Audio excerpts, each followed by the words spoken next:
Ka kõige parema tahtmise juures on jõulud kiire aeg. Pärast jõulupidudel käimist, jõuluküpsetiste tegemist peab leidma aega ka kingituste tegemiseks. Ja see võib olla aeganõudev ja valulik protsess. Kuid siinkohal tuleb appi Point TV meeskond. Lähme vaatame Fotopointi kvartali esindusse, mis on selle aasta kuumimad tehnikavidinad ja mida võiks ka jõuluvana kingikotti poetada.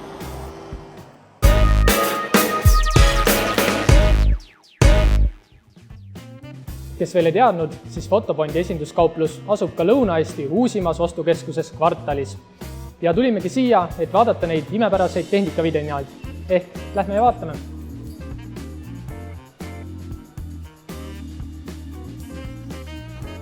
Ja just kui oleks sündinud jõuluime, oleme jõudnud siia kvartali Fotopointi ja kinni püüdnud superteenindaja Merilini. Tervist, Merilin! Tere! Ja vaatamegi nüüd üle, mis on selle aasta kuumimad tehnikavidinad ja mis tasuks jõuluvanal kotti pista.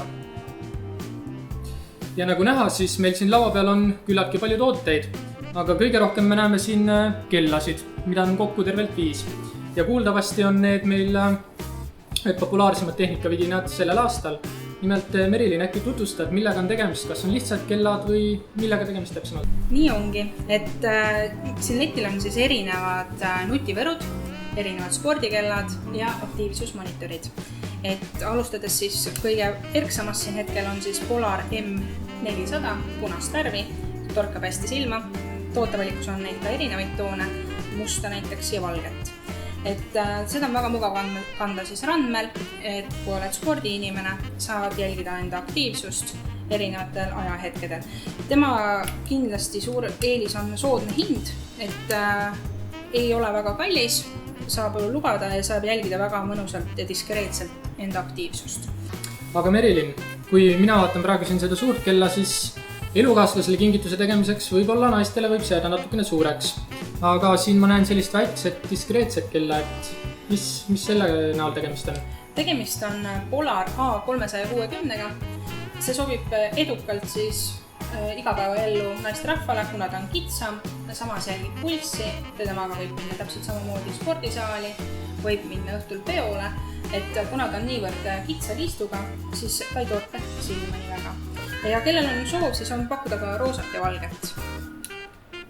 Järjekorras 3. on siin siis Vivo Active HR, mis sobib siis eelkõige meesterahvastele, kuid miks mitte ka naisterahvastele. Tegemist on siis nutivõruga, mis täidab väga edukalt ka spordikella funktsioone. Nii et miks mitte igapäevakaaslaseks võtta, kui on huvitehnika vastu. Aga kui ma sooviks hommikuti jooksma minna ja hiljem vaadata arvutist näiteks, kus ma jooksunud olen ja mingit statistikat teha, siis millist kella sina mulle soovitaksid? Näiteks Garmin Vivosmart HR Plussi.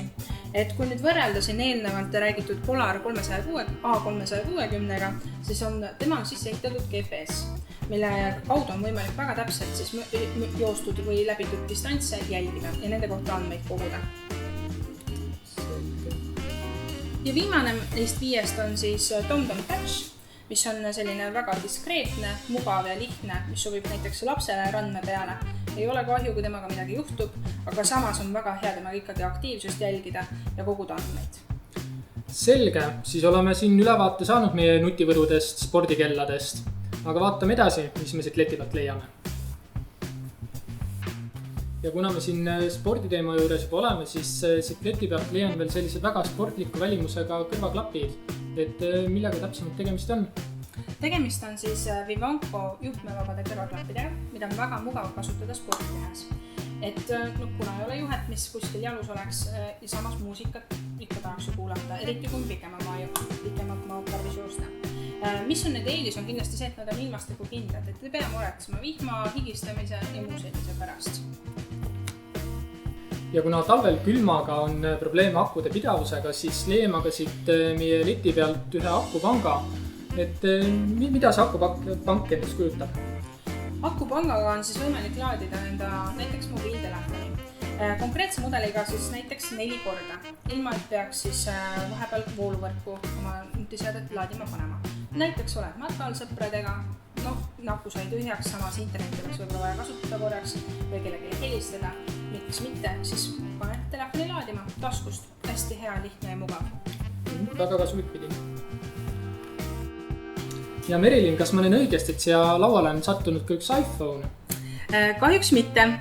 Kahjuks või õnneks. Tegemist on kõvasti soodsama, aga sama kena välimusega telefoniga. Prestigio.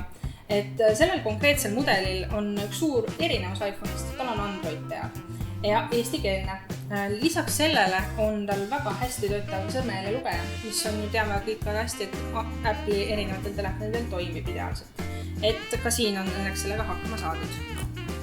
Aga nüüd, kui ma tahaks selle telefoniga käia internetis, Messengeris, siis kas ta saab sellega hakkama, et nii soodsast hinnaklassist, kas on üldse võimalik? Absoluutselt. Ideaalselt saab ta hakkama kergemate internetis käimistega, Facebookid, Messengerid, erinevad kõned, kõige sellega saab ta ideaalselt hakkama. Kui me siin juba rääkisime nutiseadmete laadimisest, siis tasuks kindlasti ära mainimist selline USB-kaabel, mis on natuke nüüd erinev tavalistest, mida me oleme harjunud nägema. Nimelt on tal siis kaasas 2 otsa, mikro USB-d.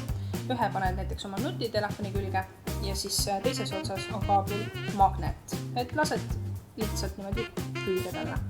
Miks on ta hea? Kindlasti on see, et kiiresti ja mugavalt saad teda laadima.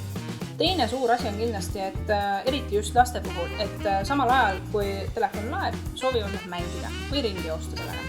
Siis ongi, et nii kui valesti tõmbad, ta tuleb siit otsast ära, ilma et ta kahjustaks kaablit või telefoni. Et tavaliselt on ka see, et muidu joostakse näiteks telefon maha või läheb ekraan katki. Häda kui palju, aga siis kui on magnetiga, siis seda muret ei ole. Aga Merilin, mis saab, kui mul on Apple'i telefon? Ei pea muretsema. Apple'ile on täpselt samamoodi olemas Lighting otsaga, täpselt samasugused näevad välja, lihtsalt otsad erinevus on. Ja näen, et siin laua peal on ka selline huvitav asi nagu Chromecast, et olen kuulnud, et seda vist saab televiisori kuidagi moodi ühendada. Täpselt nii. Saate saata erinevaid pilte või videosid näiteks oma nutitelefonist suurele ekraanile. Hästi mugav näidata suuremale hulgale rahvale. Lisaks on tal muidugi olemas ka Netflixi ühenduse Netflix, et saaks vaadata erinevaid sarju või filme. Ja nüüd tuleme siit nutimaailmast välja ja vaatame natukene, et meil on siin laua peal ka fototehnikat. Et üks selle aasta suurimaid tähti on siis GoPro Hero 5 seikluskaamera. Et mis selle kaamera eriliseks teeb, on see, et ta on kõige parem seikluskaamera üldse, mis on tehtud. Ja see tähendab seda, et sobib ta ka lisaks professionaalidele. Ehk ei ole ainult tavalistele mäest alla suusatajatele või basseinis suplejatele. Ehk näiteks, kui sa oled YouTuber ja soovid endale uut sellist mugavat pisikest kaamerat, siis see kaamera on just sulle esimest korda.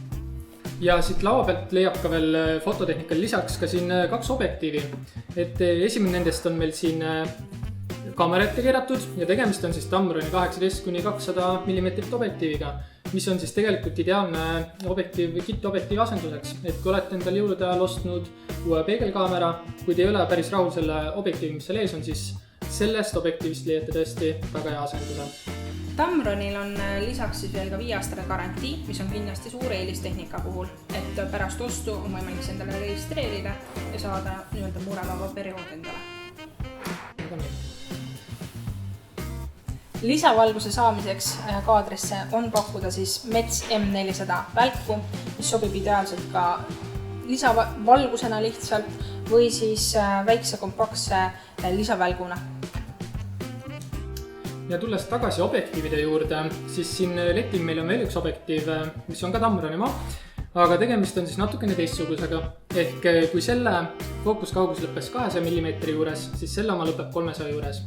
Ehk sobib väga hästi esimeseks teleobjektiiviks, millega püüda näiteks pildile linde või ka siis makroelu.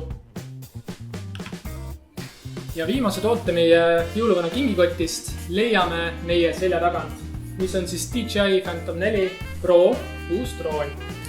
Tegemist on siis tuttuue DJI loominguga ja mille poolest see erineb siis teiste DJI või varasema Phantom 4 drooniga, on esiteks kaameral on mehaaniline katik, mis siis eemaldab nii-öelda selle ujuva pildi efekti. Teiseks, mis on kaamera juures suur muudatus, on uus sensor, mis on lausa ühetolline ja töötab väga hästi pimedates valgusoludes. Lisaks on sellel droonil veel väga kasulik funktsioon ehk siis 5-suunaline takistuste vältimine. Ehk varasemal Phantom 4 oli see kõigest siis ette suunatud, kuid nüüd on võimalik siis ka drooniga lennata tagurpidi, toomades turvatunnet, et see ei põrka Google vastu. Ja viimaseks on antud droonil kõvasti suurenenud lennukaugus. Ehk selle drooniga on võimalik teoorias lennata kuni 7 kilomeetri kaugusele. Kokkuvõtteks ei olegi tegelikult vaja muretseda nii palju nende kingituste pärast. Ehk kui te ei ole siiski leidnud veel sobivat ideed, siis võite selle video uuesti läbi vaadata või tulla siia kvartalisse Fotopoint esindusse ja paluda abi meie suurepäraselt teenindajalt Merelinilt. Nägemist!